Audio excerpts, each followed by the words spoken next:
Hello everyone and welcome back to Joy's Creative Finger. This weekend I decided to put together a little tutorial showing how I build porches. Now although I've done some live builds with houses that have that design, I thought I'd put out an official one that I can refer to when someone asks. So I'm going ahead to put down a structure of what would be a house in the end, and then I'll put the porch. So I'll just go ahead and reduce this room to something. In some way you're getting to see my build process. So I'll just go ahead and shorten this room on this side, maybe drag it in this way. I don't even know why I put down a whole long rectangle, but yes, this is actually my build process, how I get started. And really that big block I put down at first is something I do sometimes. This definitely is the front of the house right here, and this is where the porch will go. So there are two types of porches that I do. This is one of them, so the measurements are exact because of the openings that I'm going to place in them, and then I start to basically build around the structure, just anything. I don't like to think about it, because if you give it so much thought, then you'll freeze in your creative process, and that happens to me quite a bit. So what I do is I just go ahead and start dropping down shapes anyway, and then work from there. I'm happy with the way this looks, but this is the porch right here. And now what I do is go ahead and elevate the main build at the back. So this is what you have when you elevate that by one floor. Now I will go ahead and just place a little room here because I'd like to just stick a window in just to make it look nice when I'm done. And then I'm going to go ahead and put in openings. Now I always go for the 4 grid wide openings, or if this room, as you can see, which is a 4x8, is actually a 4x9, then you want the garage door, which is a 9 grid wide opening. And then you've got your central door, you know, your single door instead of a double door to the entry.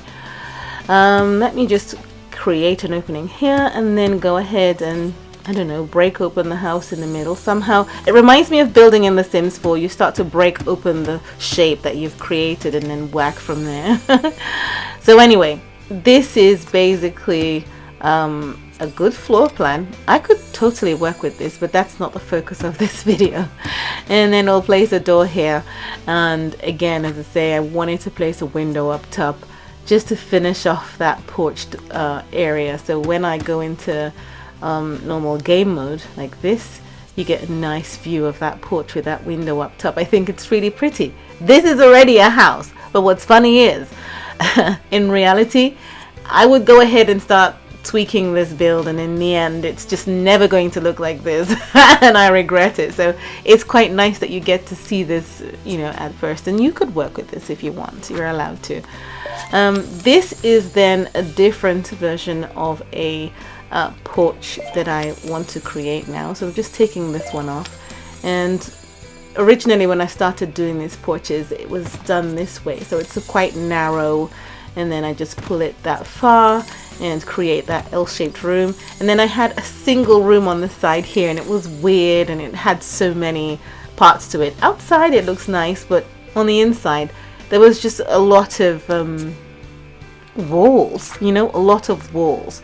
So I honestly prefer the original one that I did, but just in case you don't have enough space and you don't want your porch to be so fat on both ends, you could try this, and it's okay. You know, it is okay, but for me it's just got a lot going on in the entrance, and it's not really ideal, not for me anyway. Yeah, so there's that. So those are the two kinds that I've been able to do so far. So I'm just gonna go ahead and make this out to what it was originally, because I prefer it. But that being said, you will note that in some of my builds I'll still end up with the one with a narrow room, just because the porch needs to fit tightly between the structure of the design that I've created. But no, definitely this is a design I like very much. It looks like a real porch. You've got those 2 little rooms in the back. You could use it for storage or something, or just think of it as pillars, you know. And then what I do to make it look as fine as I could possibly make it is fill out all the remaining gaps, either with, you know, make-believe grass or lawn designs and so on, but most importantly, I go ahead to put down these patio pavings. So I would go with green patio paving if I wanted it to look like grass on a plot like this, yes? Because, you know, the surrounding areas is just like desert. But yeah, in this case, I just want to show you how I blend in the patio paving with the interior of this porch. So you've got to work with floors that really match up with the exterior and look like there's a little bit of a shadow. So you can see it's a little bit darker. But yes, you know, think of it as a shaded area. So it looks finely blended in and just looks like it's original. Anyway, this isn't something that the game has really catered for. In a sense, you can see that there's an opening here. If you had a house design like this, that's useless because there's a big gap there, but and the rain would pour straight through to the front door. But yeah, just looking at it at a glance, it looks nice, and that's why I've been using it in my builds so far. I hope you like the tutorial, and I hope you get to use this floor plan if you want in a design. I might build upon this one and then get to show you how far it changes after I just won't let it go because of my fiddly fingers. But yes, thank you so very much for watching. I hope you have an amazing weekend, and I'll see you again soon. Bye.